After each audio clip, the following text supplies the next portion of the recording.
All right, we're still here in TeachMePCB.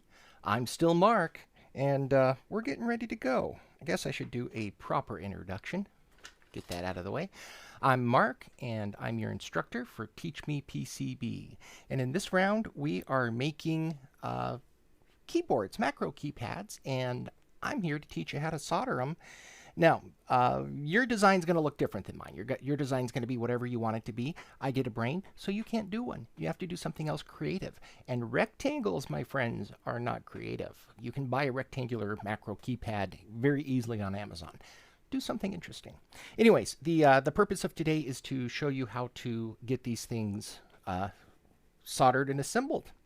And I've already done a few steps in a few other videos. I just haven't uploaded them just yet. So today we're going to start with the Raspberry Pi, getting that put on, and then I'm going to show you how to do a few more passives. With that, let's transfer over to our overhead cam.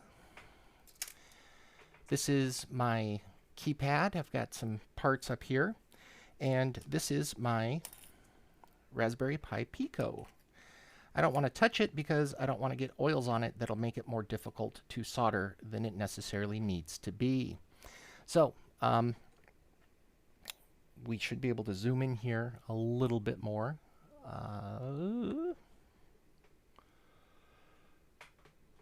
The basic idea is I'm going to flux those pads, get this thing lined up. I'm going to tack it in a couple corners just to hold it in place. And then I'm going to work randomly around the board. Well, not too randomly, but basically I'm just going to try to not dump too much heat into any one portion of the board. I don't want it to end up warping on me or causing other issues. So let me get this fluxed, then I'll get this back on. We'll tack a few spots and then start working around. In fact, I should have... There we go. I knew I had a macro set up for that. Now the hard part of this whole adventure are the pads on the bottom that we're intercepting to run the USB.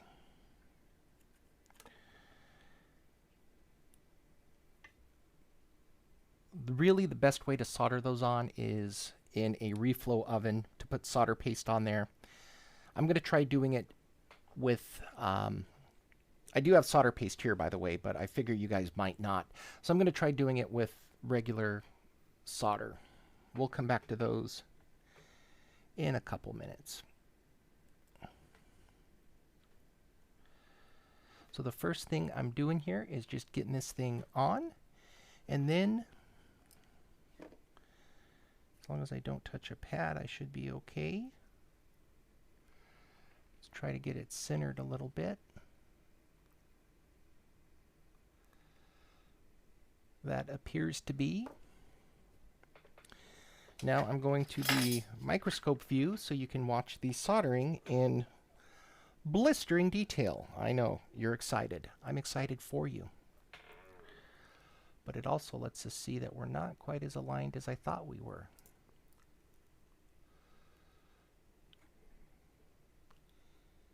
We've got a little bit of playing around to do here. In fact, I need to come off camera here so I can see what I'm doing a little more.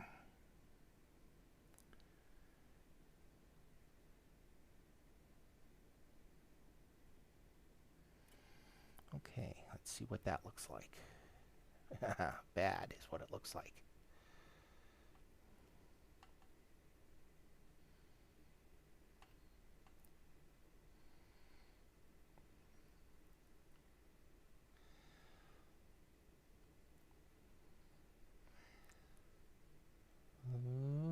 Looks pretty good. A little bit off still. Now, if we were to put this in a reflow oven and heat the whole board up, amazingly enough, it would self-align. But we don't have that option here.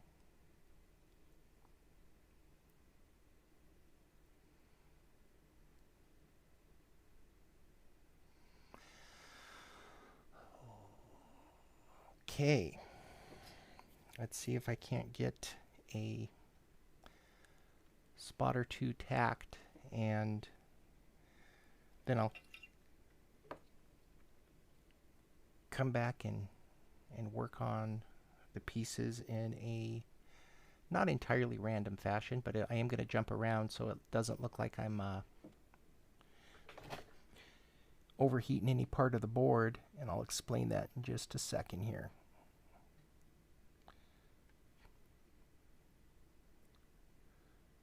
Come on, get in there. 2, 5. Okay, there's one tack. I'm just tacking a couple ground pins first. 1, 2, 3, 4, 5, and I need to withdraw so I don't get too much heat on there. And then I'm coming around. I've got a wider field of view in my microscope than you do on the screen, which means sometimes I forget you can't see what I can see. So if you're out there in TV land, anybody's watching, holler at me if I'm making life miserable for you. 1, 2, 3, 4, 5. Okay. And one more tack and we should be ready to go. Then I'll explain why I'm doing it in the order I'm doing it.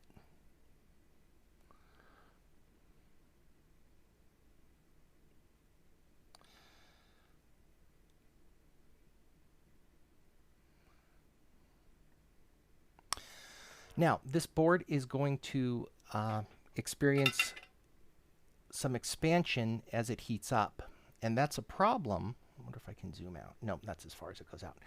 That's a problem if you're not careful how you do this. If you start on one edge of the board and move all the way to the other edge of the board, by the time that you're done, you will have introduced a great deal of expansion.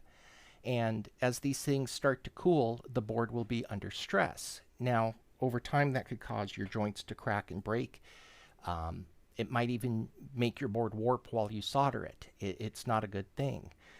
So typically what you want to do on these, I found, is, and it might not be a problem, right? We might be overkill here. But typically you want to start in the center-ish.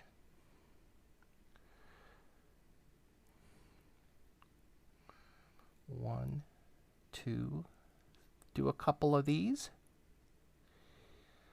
4, 5. I mean, I can see the solder going underneath there, right? I know that it doesn't need to, but I know that it's flowing underneath and it's connecting the pads. If it's coming up that hole, it's getting drawn all the way around. So that's good.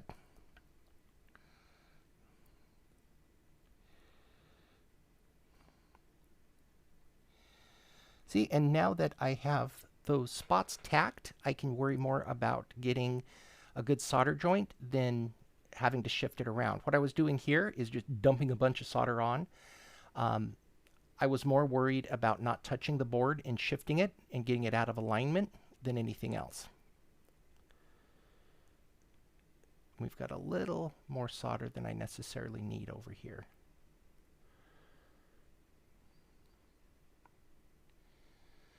Okay, I'm going to jump over to this side of the board. Give that other side a little bit of a chance to cool.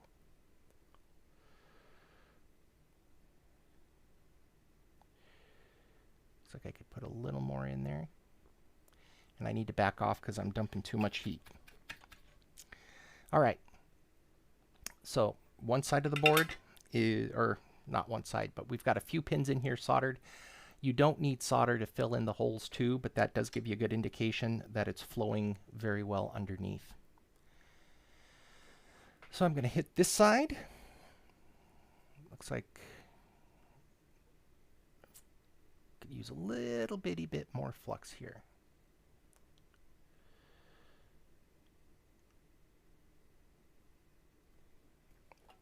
When you heat up the flux, it cleans the joints and provides a protective layer to keep the pads from oxidizing. Solder doesn't stick to oxides.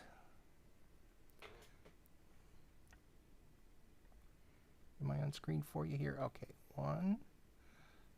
Oh, here, let me get the solder ready. 1, 2, 3, 4, 5. 1, 2, 3, 4, 5. Let's hope we never have to pull this Pico off. It would be a nightmare. 1, 2, 3, 4, 5. Okay, give that a second to cool down. Don't want to be in too big a rush or apply too much heat, otherwise this will most certainly warp and ruin your day.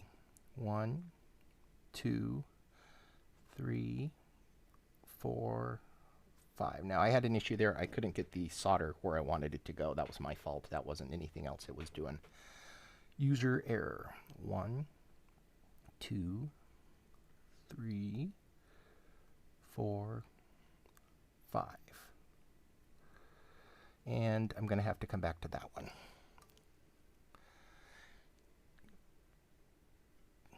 All right, so we're just going to slowly fill in every single one of these. 2, 3, 4, 5. Get a little heat up top there, and then down at the bottom. 2, 3. Come on. It'll be okay. Let's work over here. Got to remember to keep it on screen for you. 1, 2, 3, 4, 5. Then I'm going to let that side cool down a little. Come back over to this side. And go again.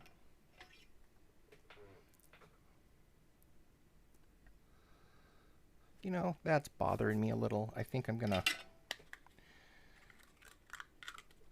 take some of that up. So the basic process to remove solder, if you don't want it there, is, you know, make sure you got flux. Put a little solder wick on it. 1, 2, 3, 4, 5. Okay. So see, it just sucks it off. Just makes it look a little prettier. You can use that to desolder joints too, but with it running under like this, I don't know how easy it would be to do on a part this big. 1, 2, 3, 4, 5. In fact, it might be a good time to just kind of give you an idea of what solder does when you heat it up. So here I've got a joint. This is just for decorative purposes. This test pad, I made it ginormous because my board is supposed to look like a brain. So when you heat up a ginormous pad, such as this one, the first thing that happens is the flux melts. Then solder will flow underneath the flux. But see how it's acting kind of peculiarly? It's not really flowing. And you can also see a bunch of contaminants off the surface of that. So this pad wasn't all that clean. Let me grab something to fix that, and we'll show you what happens on the next one. So something that certainly helps pads, or helps solder to flow on metallic surfaces, if the surface is clean, deoxide, and rough. Rough surfaces wet better than smooth surfaces. There's more surface area, so there's more adhesive forces between the solder molecules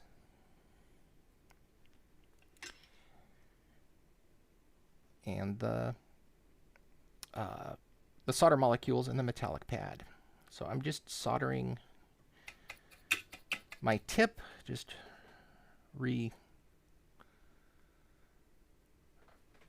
soaking it there, and then I'm going to heat this up. 1, 2, 3, 4, 5. So now I don't really have to push it as much. You can kind of see it flowing a little bit better on its own. There is some gravitational forces pulling it back towards me. But that one, you could, I don't know, maybe if you knew what you were looking for, you could see it a little better. But the other one, I really did have to push that solder around. Okay, so my part should be much cooler now. And again, the reason I'm jumping around like this, I don't want this board to cool down and be stressed. 4, 5, 1, 2, 3, 4, 5, 1, 2, 3, 4, 5. All right, we're just going to keep bumping along here.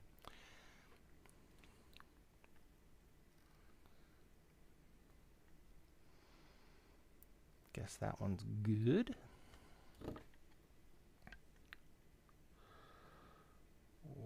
1, 2, 3, 4, 5. 1, 2, 3, 4, 5. I don't need the solder to come up that hole, but the fact that I even see it in the hole lets me know that it's flowed underneath very well. 1, 2, 3, 4, 5. Yeah. I don't know how that one did. So let's come back over to this side and maybe we'll finish this side up. 1, 2, 3, 4, 5.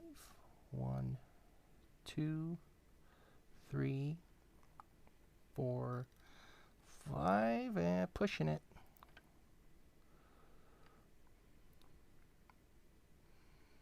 5, 2, 3, 4, 5. Now the astute viewers out there will notice that if there's solder already on my tip, then the heat travels much better. So if you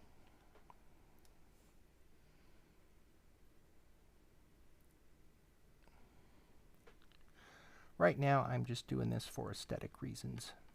Since I already have some pads fluxed, I'm just putting a tiny little bit up top here.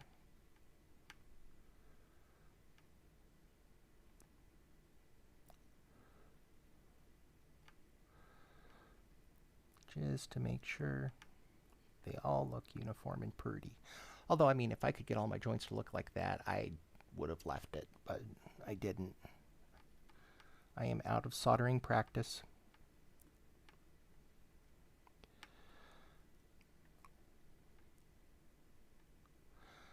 I don't want to leave any spots for flux in the middle because it is an acid and over time it will degrade stuff.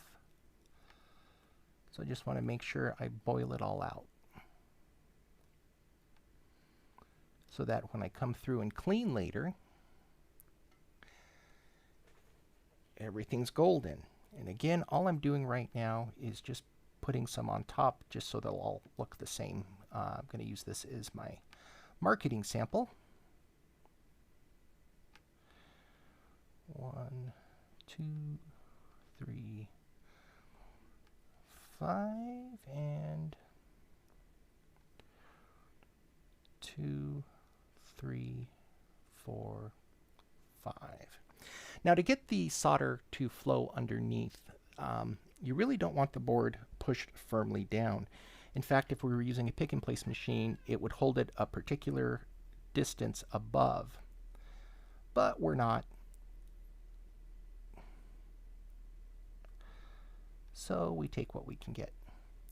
2, 3, 4, 5. And the astute listener might hear Mr. Chester in the background. Hey, buddy. 4, 5. He wants up on the desk to see what's going on. Come here. Come here, buddy. Oh, that's a good boy. Oh, there you go. There you go, go. All right, let's finish this up. Not my best soldering, not my worst soldering, but definitely not my best. So, that's okay. Hey, buddy.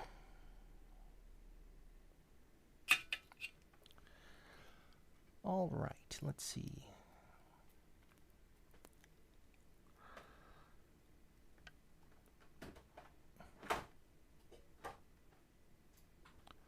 Oh, he's getting down. So that means he didn't want to see me. He just wanted food.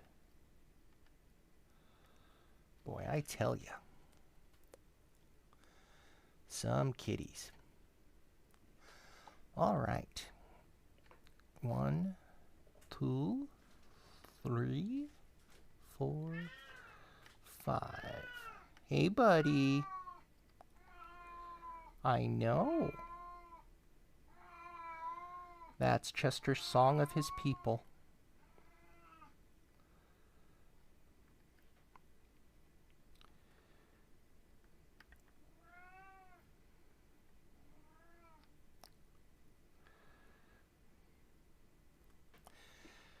And go back to the middle, do a little cosmetic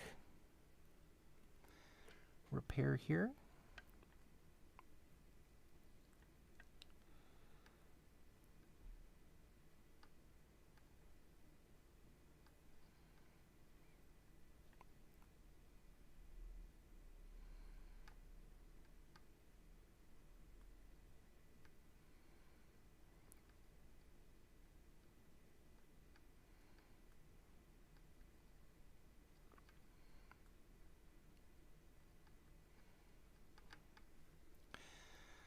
And we're just going to keep going until we're done. That second to last one, I can't tell if that's a flux ball in there or not, but I don't want to leave any room for flux in these things. Make sure I can clean them out as much as possible. There's going to be some flux between the two boards. There's nothing I can do about that without actually, I mean, maybe if we took it to a legit cleaning service like Aqueous Tech and Mike Conrad, maybe he could do that, but there's nothing I can do about it here at home. So, almost done. Anytime you see a single pad, kind of like this one, it's known as a fiducial, and it's just there to help align things. It's for the manufacturing and assembly process, just so that they accurately know where a part of the board is. Machine vision cameras can pick up on that, and off you go. Okay, let's inspect.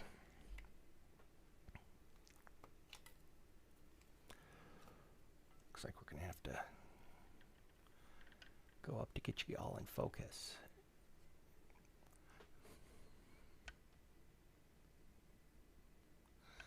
So I'm looking in between these joints, and I want to make sure that there's no solder bridges. There's no connection between any two of these. All right, we got a couple more down on this end. Again, the reason I started in the middle and worked my way out was to deal with what happens when this board expands.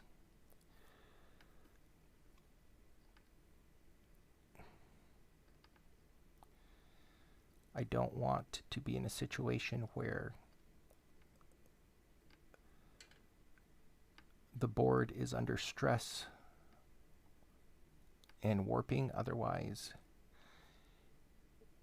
something will give, something will crack, something will break. Nothing good comes of it. There's another fiducial.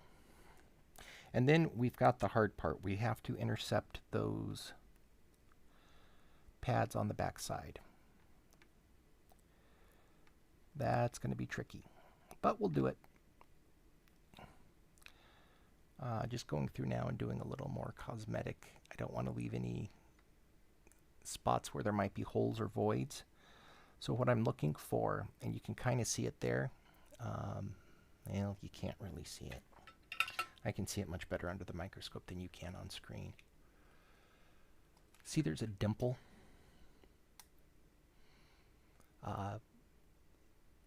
It's really closer to a hole right there, so I want to make sure there's not a flux bubble trapped in there. So I'm just going to heat it up. If there is any flux, it's going to rise to the surface because solder's denser. And then off you go.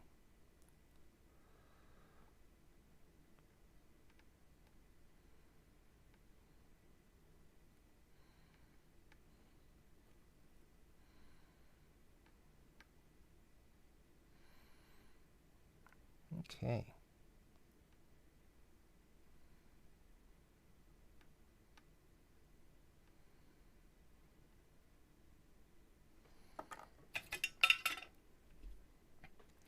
Now the hard part.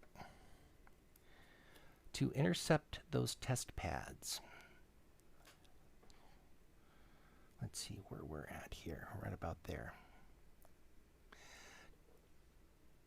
Oh no, we are badly misaligned. I can grab those three. Those are shorted.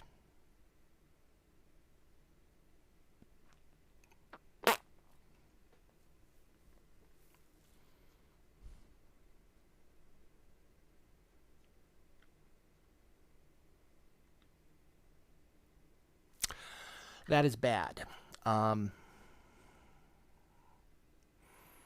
So what we've got, this is really bad.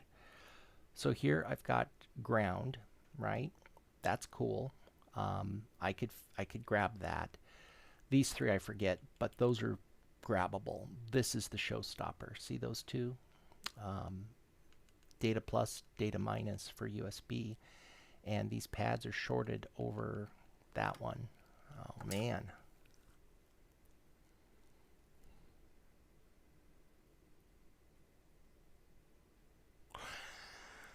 Oh, that is bad.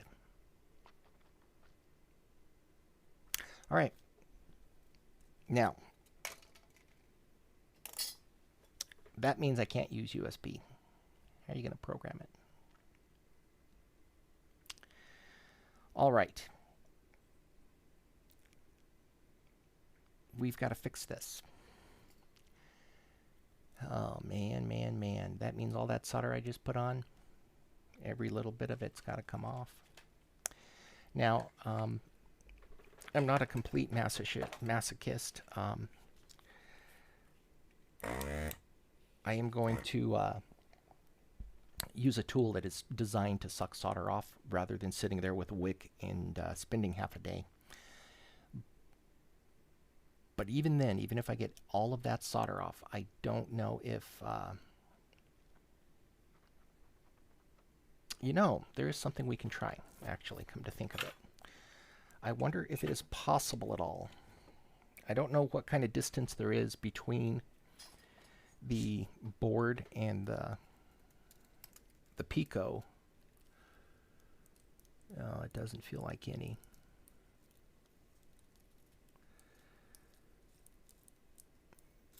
I was wondering if I could maybe shim something underneath. Okay, so that plastic is too thick. That paper is very thick. What else do I have sitting around that we could potentially try?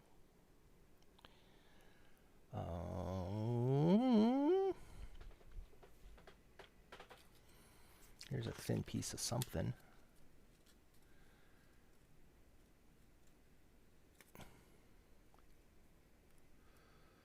No? What else? What else? What else? Paper's about 3 mils. It's kind of thick. Here we've got a piece of an anti-static bag. this should be pretty thin. Unfortunately, it also might be somewhat conductive, but it should be a very high resistance. So I don't know if this will work or not.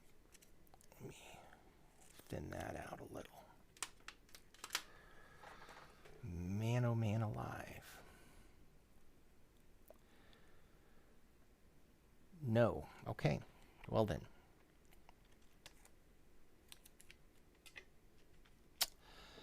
You get to watch my mistakes so you don't make them. If those are shorted, you need to put something in between them. Something non-conductive. So this heats up the joints. And allegedly sucks the solder, although I don't really have a good angle on it because the microscope's in the way.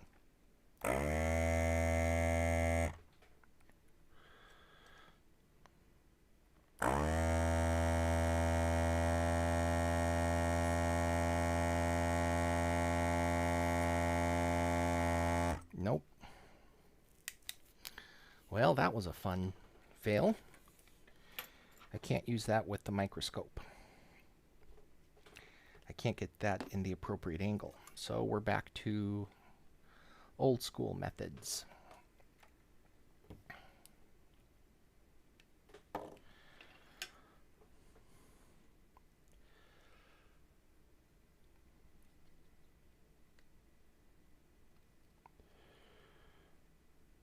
Two, three.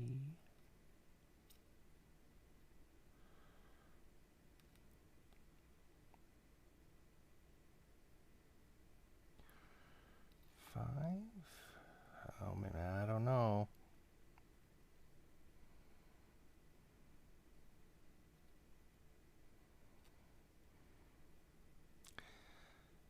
I'm not seeing a whole lot getting sucked into this wick. Let's try a lot more flux.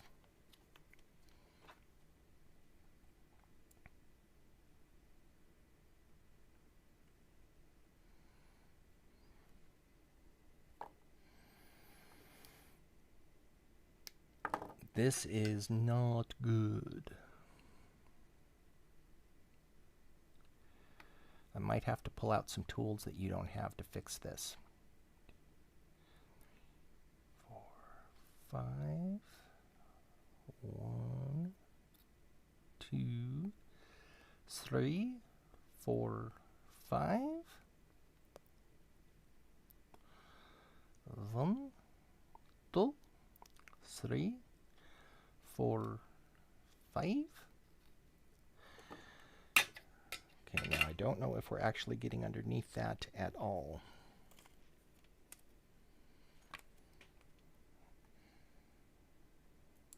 My reaction is no, we're not. But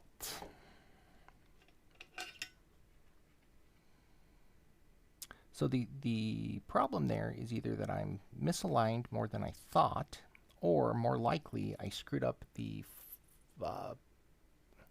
footprint placement. And I need a new part. Man.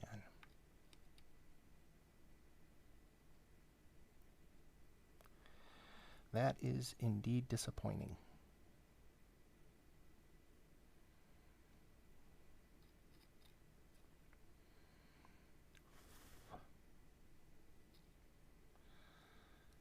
Well, I am getting stuff up, but it's going to be a long time before I know. And if we are going to be here for a minute, I hate to make noise for you, but I'm sick of smelling solder. So I'm going to turn on my extractor there.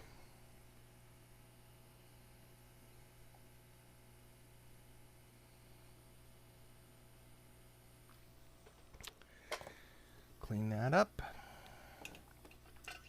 We're going to be here a minute, folks. Go get yourself something to drink. Smoke them if you got them.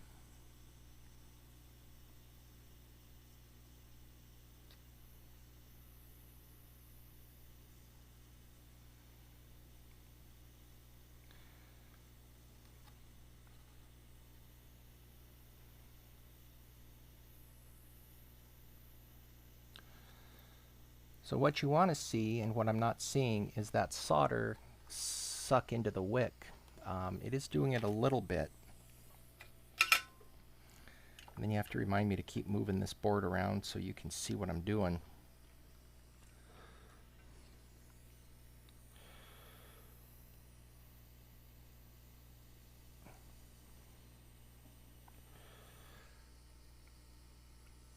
You can kind of barely see it on the screen. You can see that solder going into it a little bit, and you can certainly see the solder disappearing from the part. So that's good. So just have to keep it fluxed and keep working at it.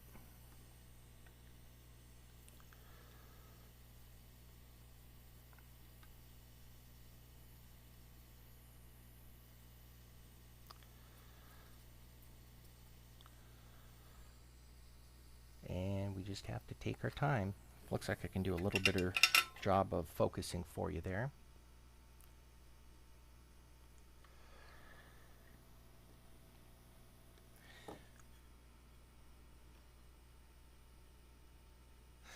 So as the wick gets used, I keep a clean edge on it. The other part, once there's solder in it, it's not nearly as useful.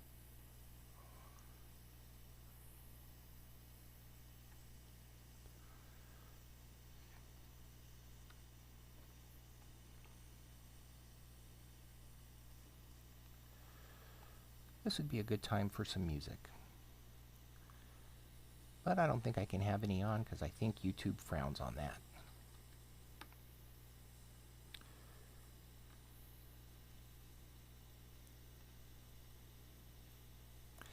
Tell you what I'm going to do. I am going to give myself another 10 degrees to play with there.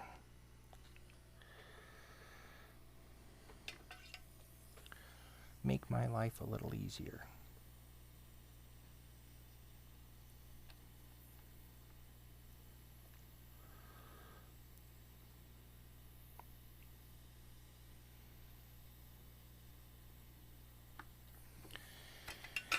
And I'm going to give myself a little more flux.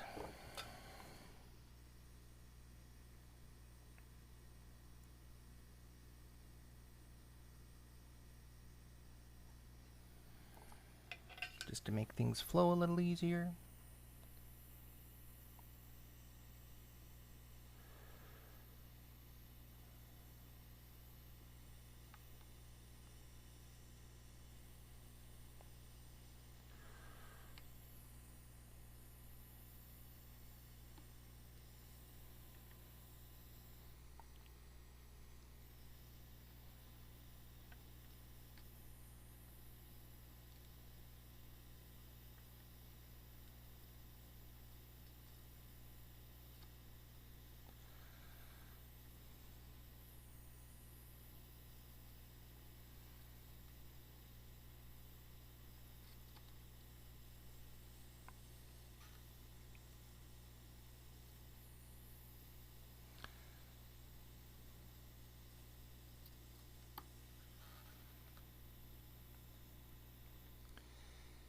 And we wait. You know, just gonna have to keep on keeping on.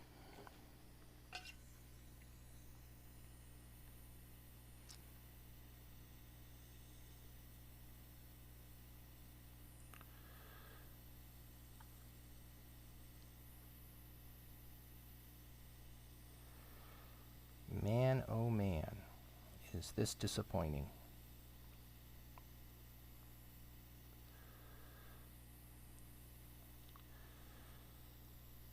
Come on out of there, solder.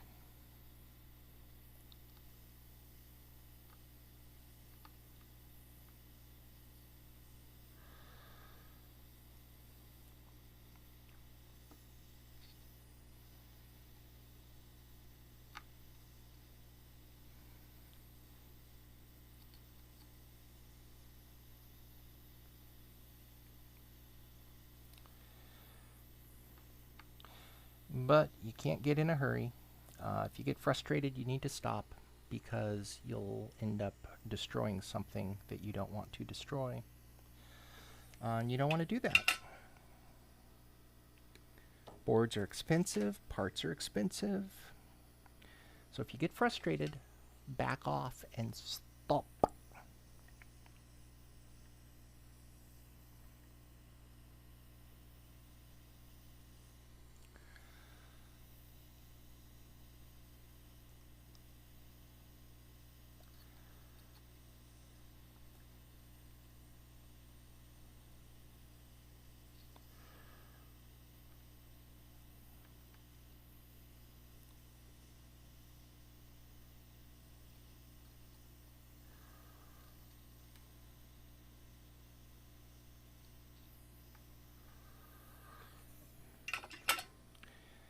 Keep it fluxed.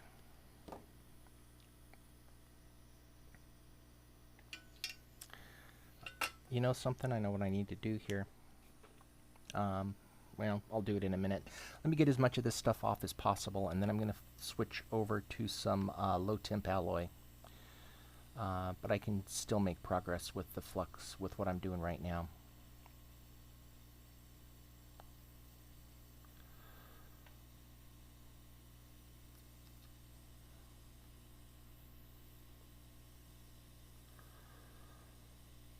And, I mean, this is what happens in life. You make mistakes, and then you have to fix them.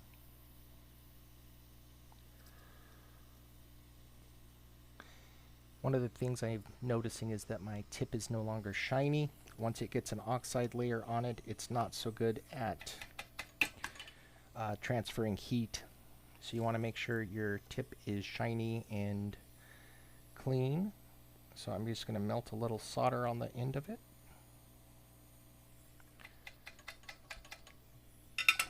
Dip it in the cleaner. And just keep on keeping on. Whoops. That kind of took off, didn't it? Whoops.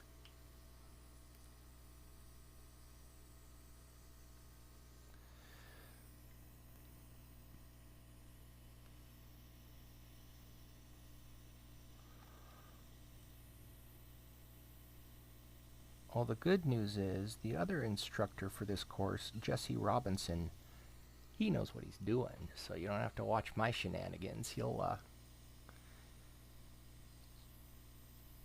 be able to demonstrate how to do things properly.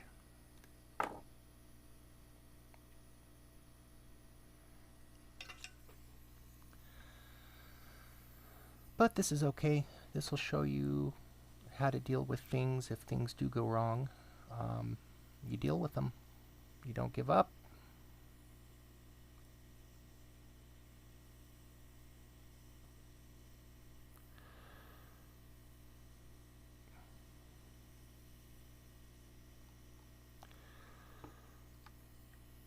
Just trying to suck up as much extra solder as I can, and then I'll come by and do another pass. We're going to do a trick that'll make life easier and hopefully allow us to get this board up. Now, I'm going to get the board up. I'm going to have to isolate those pads. I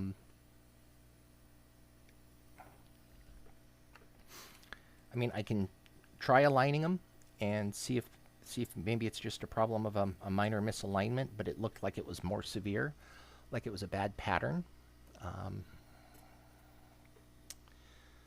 In which case I just need to put something underneath the board to prevent electrical contact, and then we're back in business. I would have to solder all of this again because we still need it connected to the board.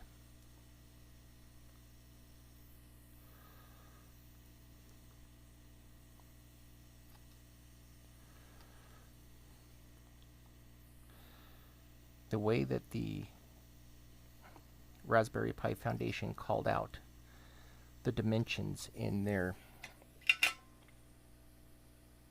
data sheet is incredibly confusing. and it probably led a little bit to this issue. I mean,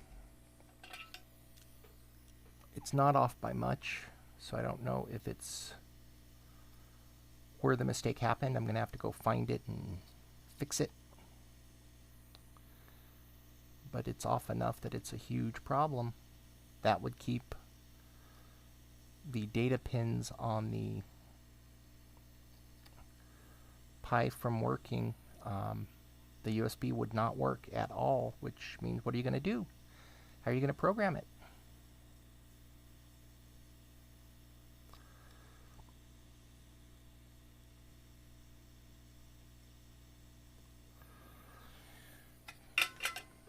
Making some progress. Almost around the sides. Still stuck very rigidly to the board. I don't feel anything that feels like movement at all.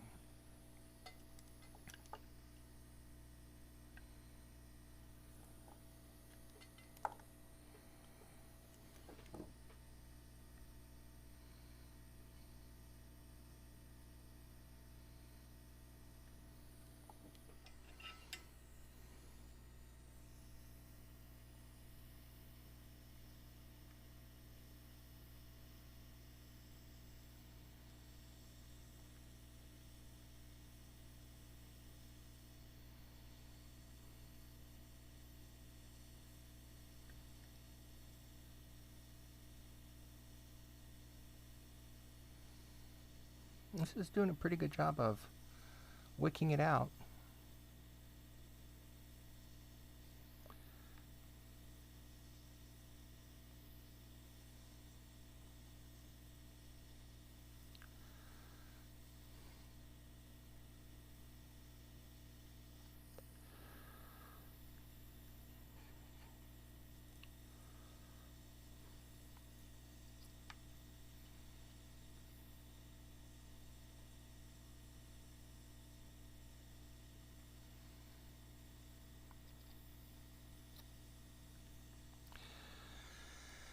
Just slow and boring and monotonous.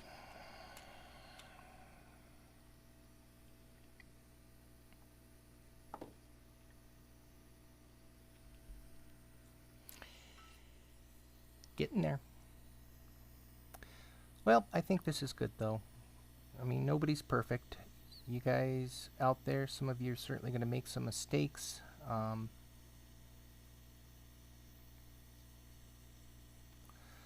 They happen. How are you going to respond to it? Going to let yourself get angry, mad at yourself? Mistakes like these are not moral failings. They're not intellectual failings. It's part of life. They happen. You going to learn from it? Hope so.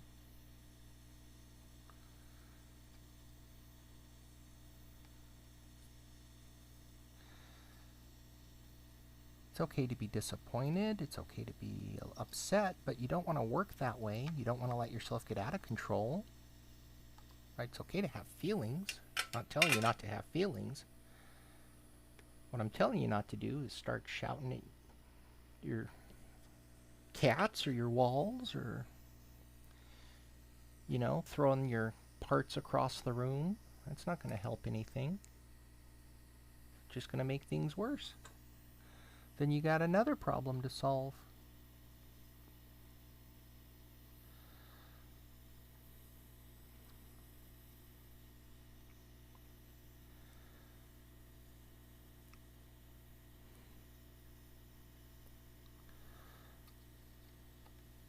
Now, how did I make this mistake? I don't know yet. I don't know if it's an alignment problem or if it's a pad layout problem. It's going to take me doing a little research to figure it out, but I will figure it out. And that will hopefully help me fix the problem so that it doesn't become an issue for you all.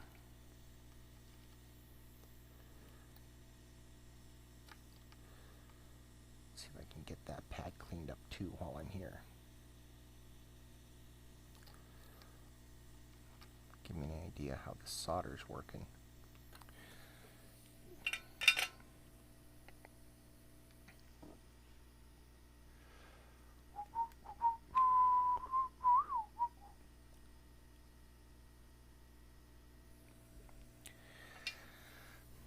Okay. Are we having fun yet? No. No, we're not.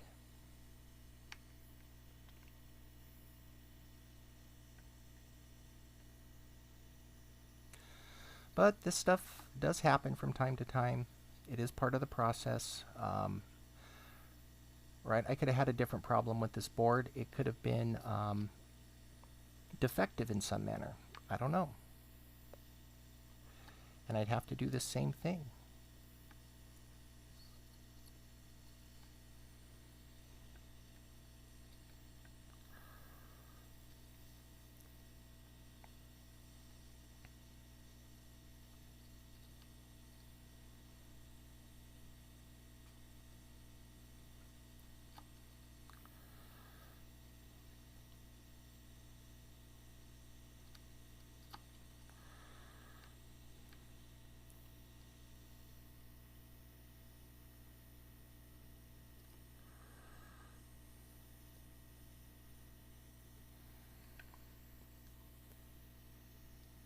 Okay. That's a good amount of solder removed. This part is still stuck tight. It is not wanting to go anywhere. So what do we do next? Well, I am going to pull out another tool. Or it's actually not a tool, it's a material. Called Chip Quick. Or by Chip Quick. It's a low temp, 4 different metals mixed into it. Bismuth, I don't know what all is in here. But what this stuff does is it drastically lowers the melting point of the solder. So that it will stay liquid much longer.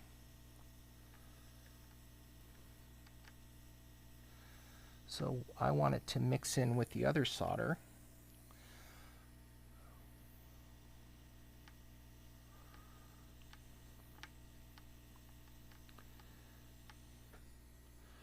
Oh, you can't see, I'm sorry.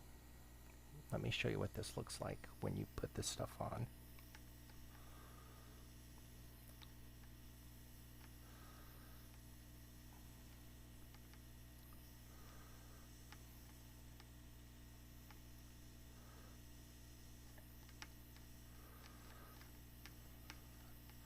Forms an absolutely miserable mechanical connection.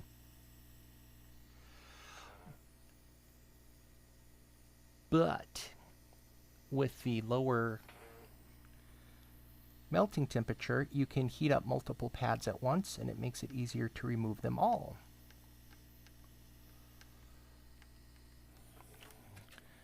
See how easy that stuff flows?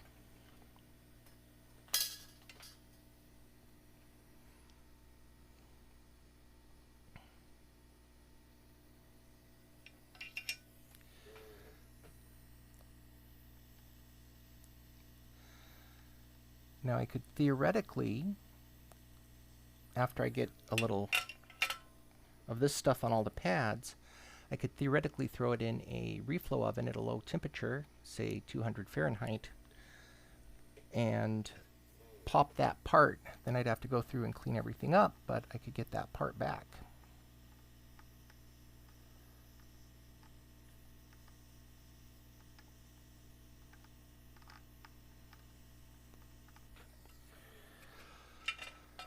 Oh, yeah, let's get rid of that.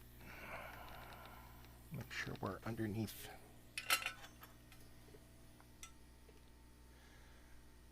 Just working my way across there.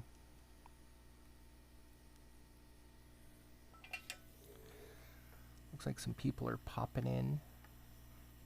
Didn't really intend for this stream to go live yet, but I don't mind. If you're there and you want to say hi, feel free to.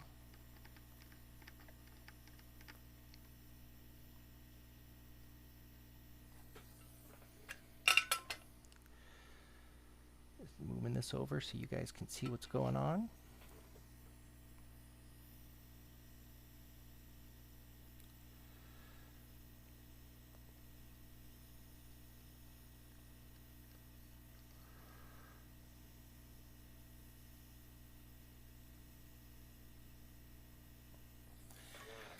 Okay.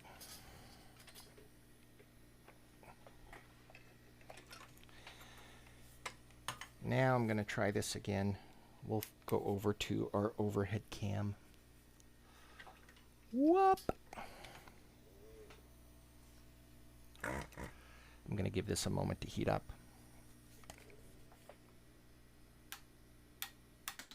We'll give the soldering iron a moment to cool down. We're going to see if we can pop this, and if we can, I will end the stream at that point.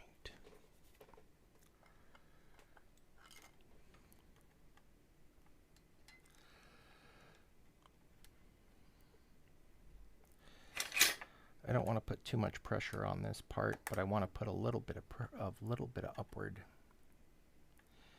if I can. I don't want to pop the USB off. That's going to be too much. But I want to pop that part off.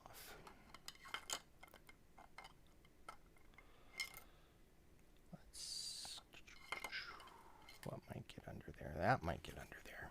Let's see. No, not yet. Okay, so this is a Hakko vacuum solder sucker. It's got a hot tip at the end and a little chamber that will hold all of this stuff I'm about to yank out.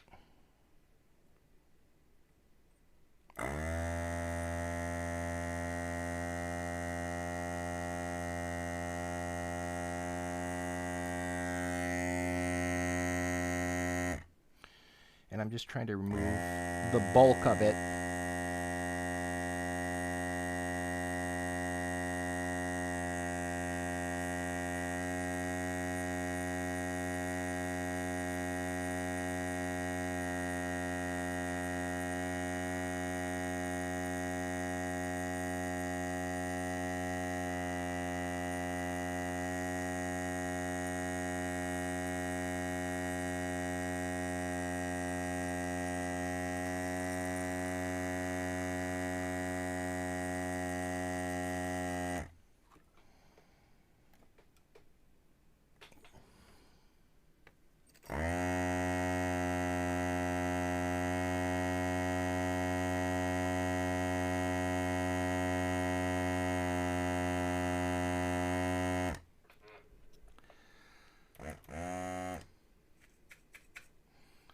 I don't know how much we got. Hopefully a little at least.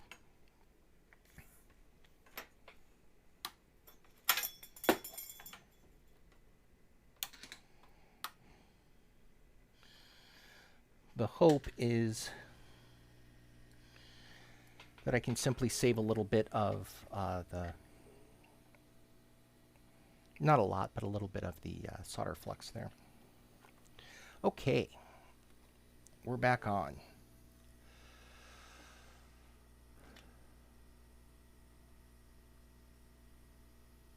So this is what we're looking at, and I know those look like yucky joints. That is the low temp solder. It is meant for removal applications. So I'm going to apply a little bit of back pressure with this hook and just slowly start heating things up, see if I can start getting a little bit of separation.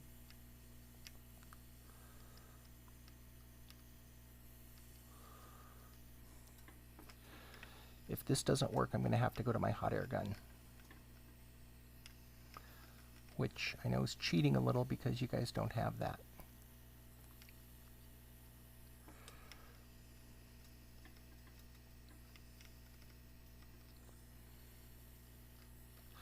So I'm just running the solder along both sides just trying to heat up a little bit. I don't need to get underneath much, but I do need to get underneath this part.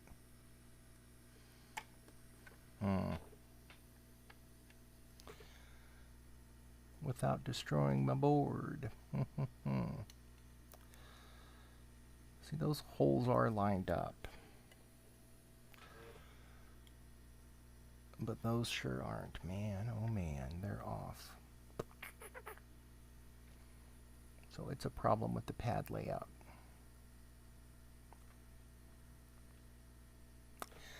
Okay, let's keep working at it.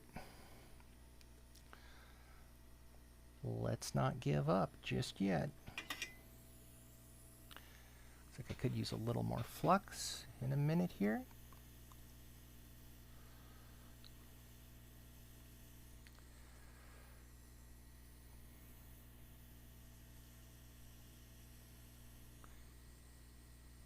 See how cleanly that stuff flows? I was even heating up the one next to it.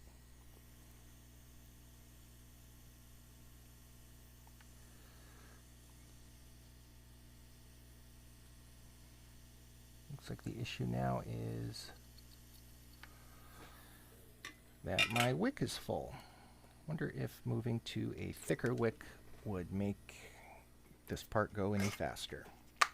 Solder wick comes in a variety of thicknesses that you generally want to match to your pad width.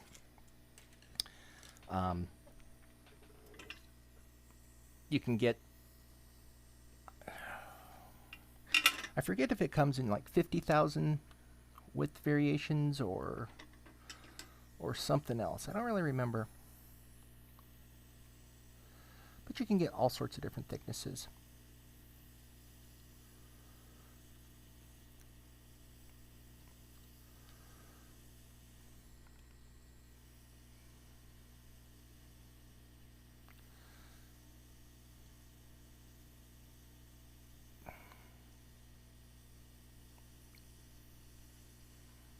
Boy, I tell you, this is not how I planned to spend my day.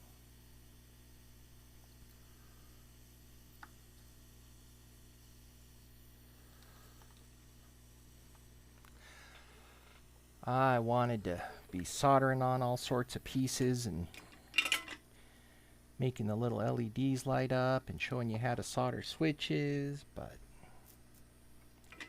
c'est la vie.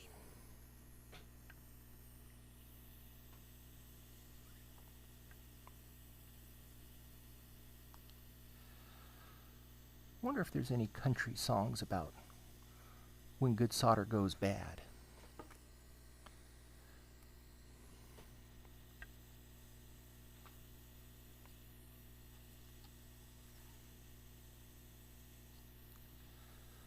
But boy, you can see this stuff flow a whole lot better than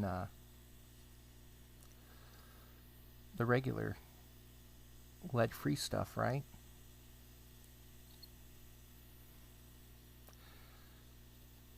If only you guys had learned to solder in the lead times, the before times, before Rojas. Man, it was easy. And everything looked so pretty. Unfortunately, it left us all brain damaged. What are you going to do?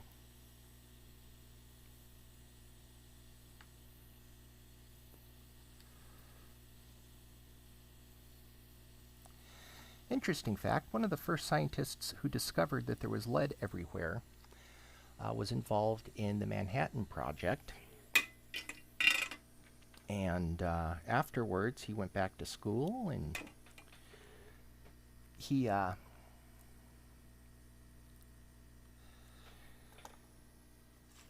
got assigned the task of figuring out how old the Earth was.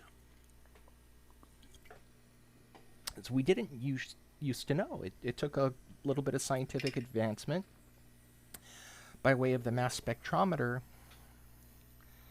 and learning more about radioactivity and Geiger counters and all that stuff to figure it out.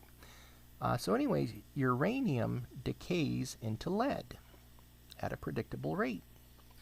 And he figured if he could go get an old rock, an old meteorite or something, and you know, old blast crater.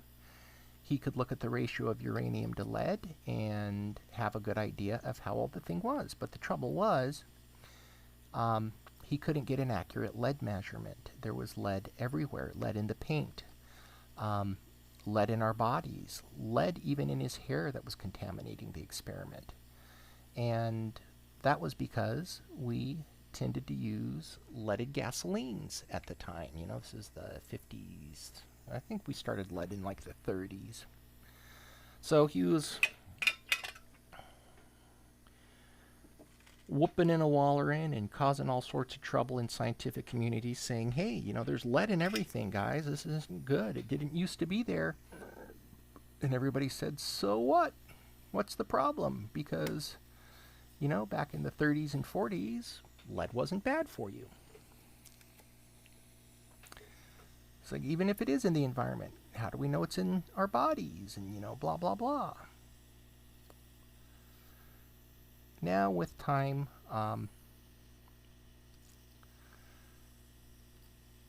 scientists caught up and they began to care, and the EPA and all that came around.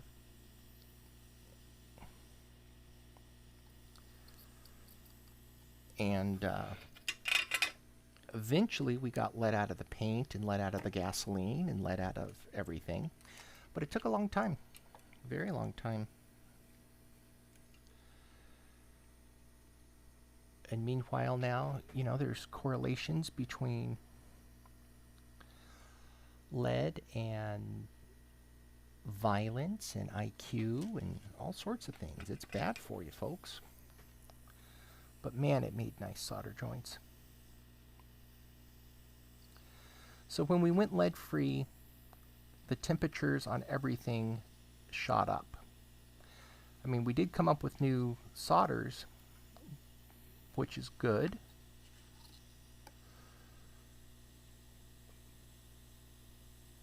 But the temperature needed to solder them became much higher.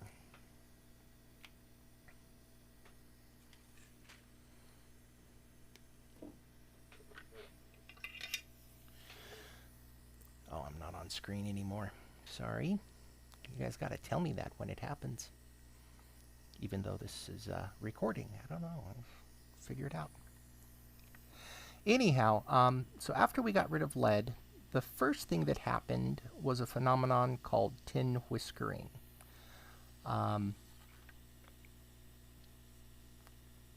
Basically, your solder joint would start making friends with the solder joint next to it by way of these little metallic hairs or whiskers.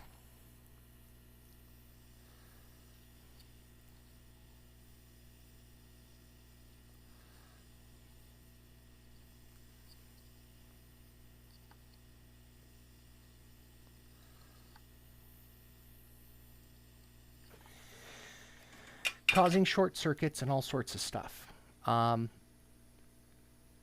So the metallurgists had to go back and reformulate everything and come up with something new.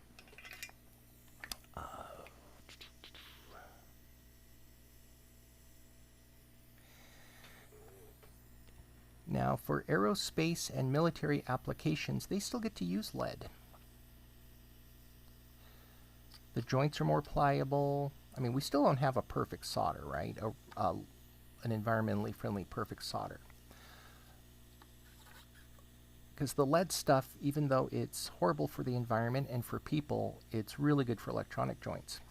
Lower temperature, joints are less brittle, all sorts of good things. So the military and aerospace and whatever, they get to do whatever the heck they want, which is usually to use lead.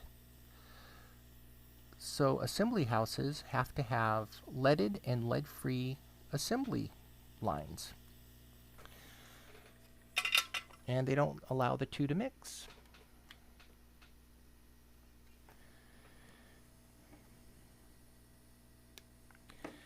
But for you and me, we are using lead-free.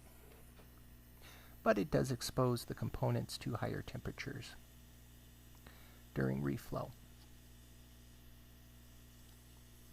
One of the ways you can can protect your components if you ever need to is by using something called vapor phase reflow, where you choose a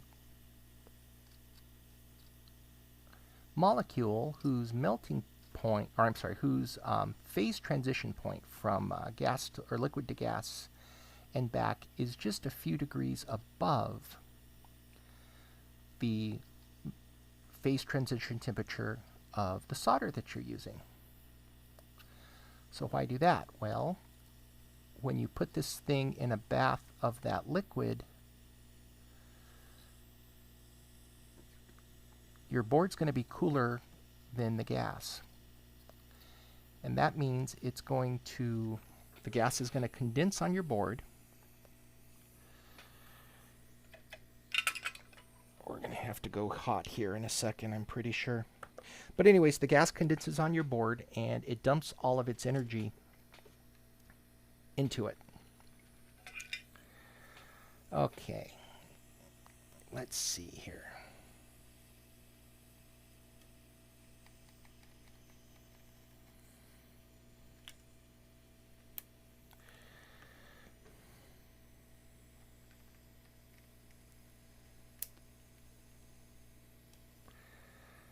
This is disappointing.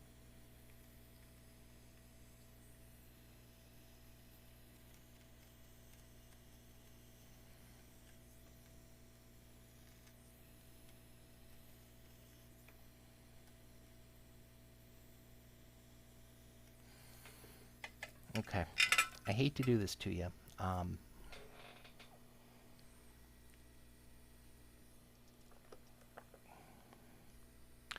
So, which camera am I on? This one. So the issue is then that I need to heat up all those joints, and I just can't do it with a little stick iron, but there is a way to do it. With a hot air gun. So I'm turning that on now, and I need to set the temp.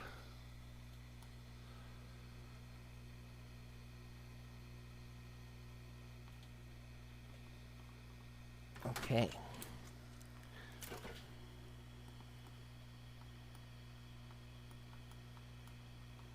There we go. And I'd like to get the board up off my silicone mat. You know, I wonder if I can do a two view here. There we go.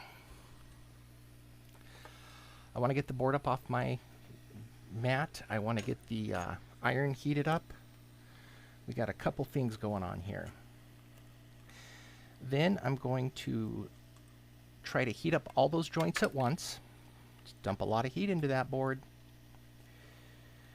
And if the good Lord's willing and the creek don't rise, I will be able to pop that Pico off. We can put something between the Pico and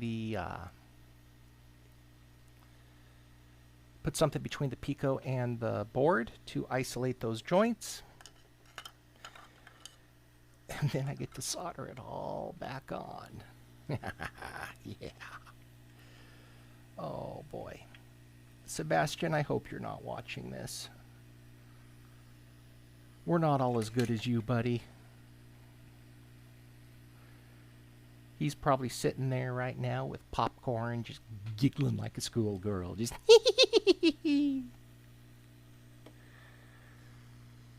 Okay, let's try a low temp first. And then, if that doesn't work, we'll move up. We'll go low first. Let's try it.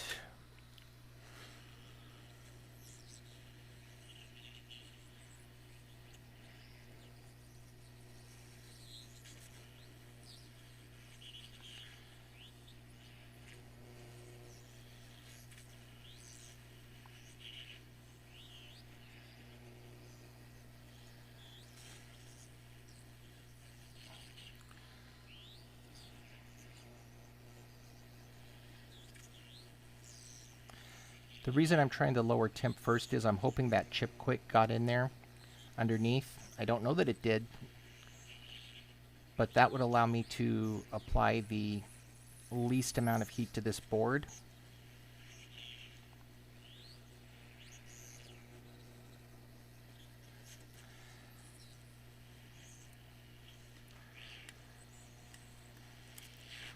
Okay, we've got some small amount of progress there. Let me get something under there. Okay. Oh no. No, Mr. Bill.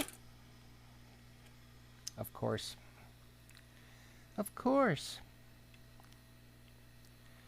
That's okay. We got this.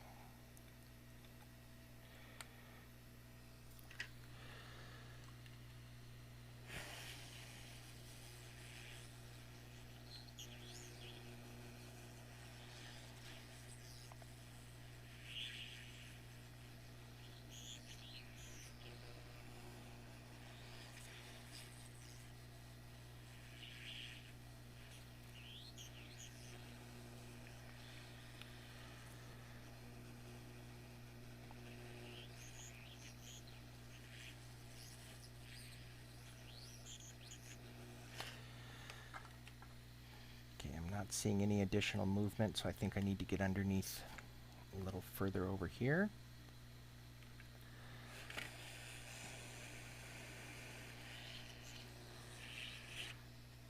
Come on, get back up there.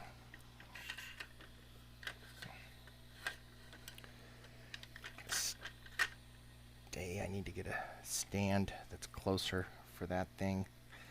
Then back on the... There we go.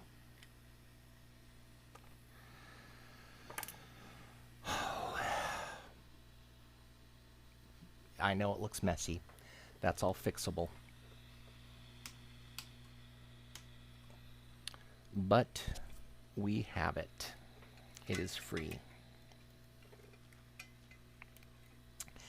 Except I did have to use a tool that you don't have. But man, I'm sorry. I tried hard to do it with tools you might have around. I couldn't do it. But you can see with the right tool, it doesn't take very long. I was just avoiding that. I was trying to stick with tools that you have. So the next stage is cleaning all that up again, getting the remainder of that solder off, because it is mixed with that low temp alloy now and is gotta go. Oh, is my iron at temp? Yeah. So I need to clean all of that low temp alloy off. Put some fresh solder on, clean it off again. Then I need to clean up this whole area with some alcohol.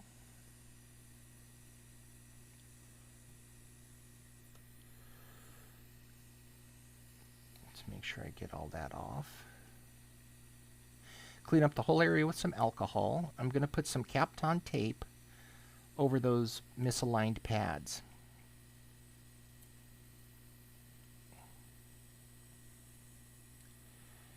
And then I'm going to solder this thing back.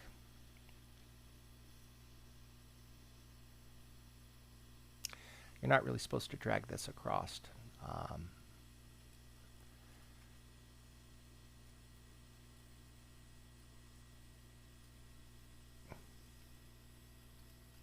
But I find it doesn't really matter all that much.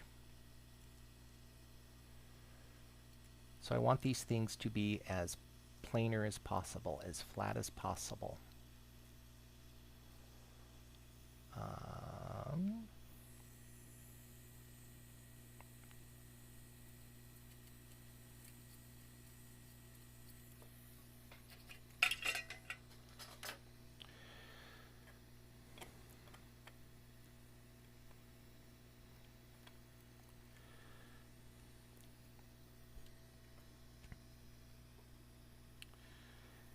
We are making the progress.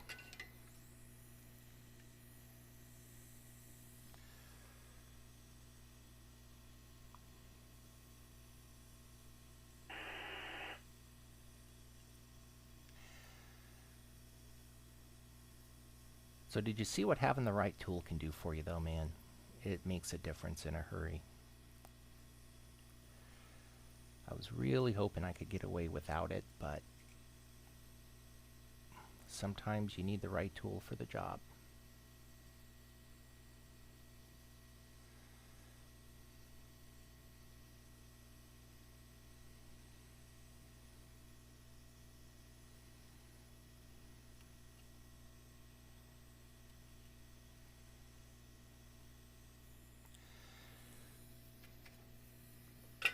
Okay, let's get a paper towel on that. Get rid of most of it.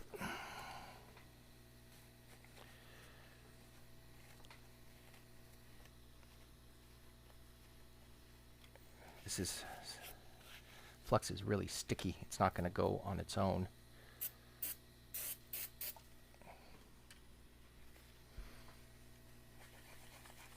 Little isopropyl.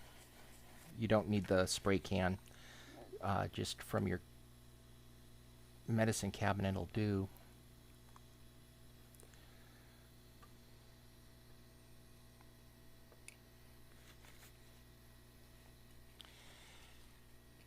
I'm just trying to get it to the point where it is back down to bare board as much as possible. I am going to put new flux on. That flux is probably all used up anyway. And I want to make sure all of these spots are flat. That's weird. Let's make sure that's not a pulled pad. I need to look at that under the microscope.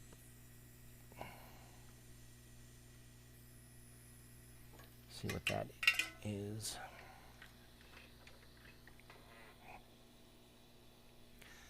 That could be a bad day. Where is our microscope view? There we go.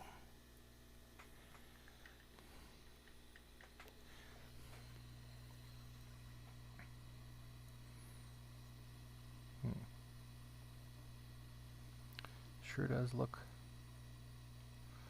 like something.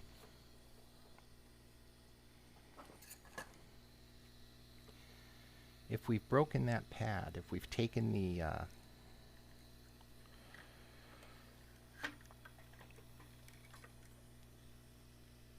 copper off or the coating off, we could have broken that trace, could have burned it right off.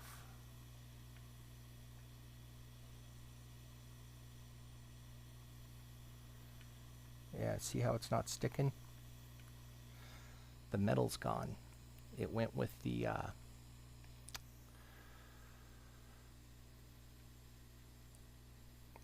it went either with the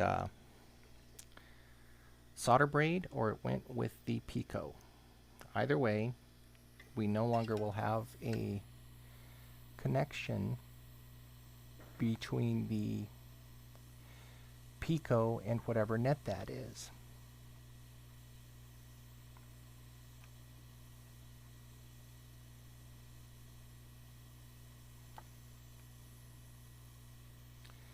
And that is, of course, a problem that we have to solve. Boy, I tell you, this just keeps getting better and better. So, there is no longer metal here. There's a trace here that needs to connect to this.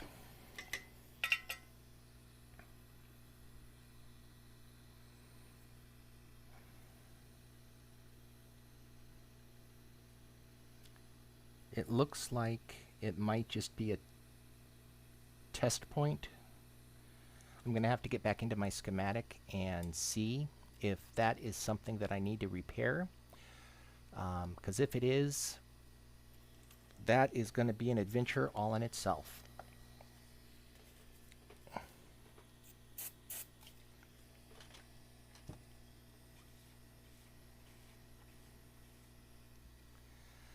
Okay, so I need to do a little analysis there to see where that net goes. So I'm going to call it for now. go get something, take a break, get something to eat, and I will see you guys next time. Hope you're having fun watching me fail. We'll see you next time, guys.